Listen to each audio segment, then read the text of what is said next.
Do you like fast-paced, in-your-face, bullet-deflecting, katana-wielding madness? If you do, then look no further because I have the game for you. Hi there, my name is the True Nev, and welcome to another review in 10 minutes or less.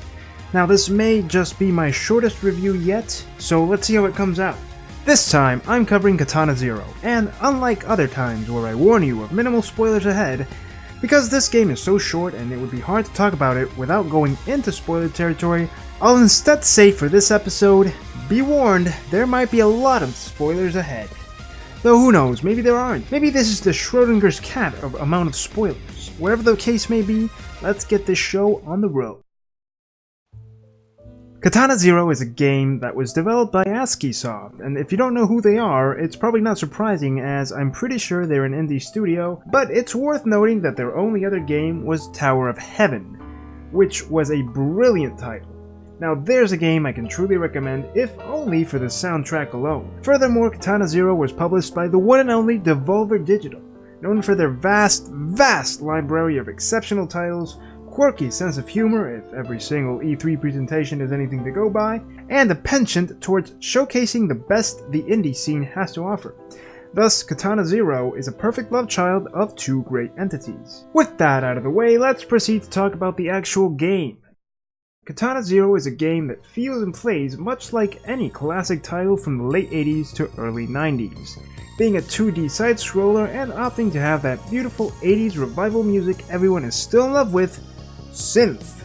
In it, you play as a lone samurai, not a ninja because ninja didn't use katanas, silly, whose sole purpose is to carry out hits, contract killings against whoever your shady bosses need taken care of.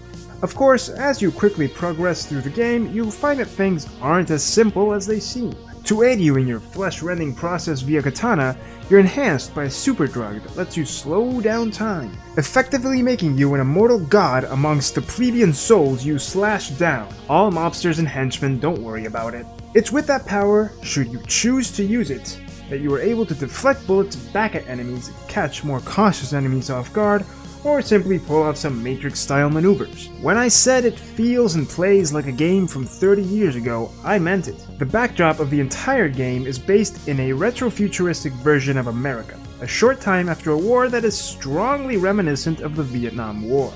The samurai, having survived his share of battles and knowing only how to kill, literally he has a bit of amnesia, suffers from frequent nightmares from his time in the war. Putting those elements together, it's easier to see what kind of picture Katana Zero wants to paint. That's right, my friends, this game is the 2D side-scrolling version of Hotline Miami 2. It's got a massive amount of blood and death, a wacky bizarreness to it that is only enhanced by the backdrop and the use of psychedelic drugs, and just an overall story that clearly takes inspiration from the Hollywood madness and freedom existent in that time.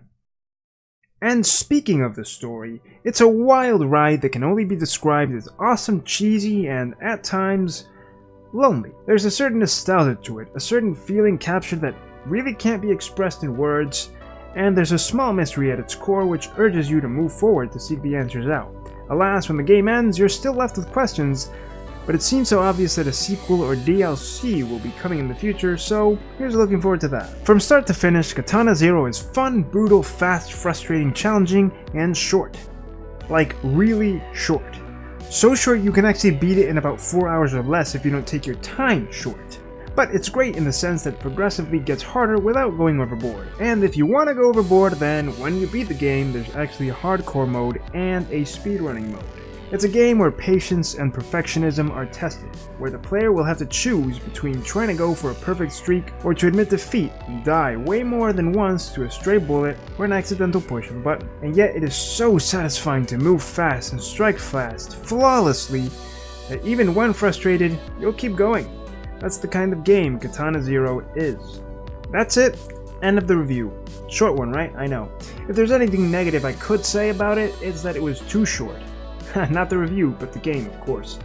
But like any good thing, it comes in a small package, so even a short game like Katana Zero is just, it's too amazing for words.